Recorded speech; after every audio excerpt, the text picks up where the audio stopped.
Ganyan po yung LV natin, ma'am. Ayan. Yung pakaw niya is silicone. Pero pwede nyo pong palitan ng gold na silicone.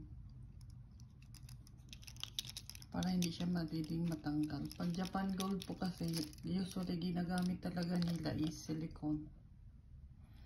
Kasi para hindi daw masira yung ano natin. Ears. Ayan. 1 carat of Daya. K18 yellow gold.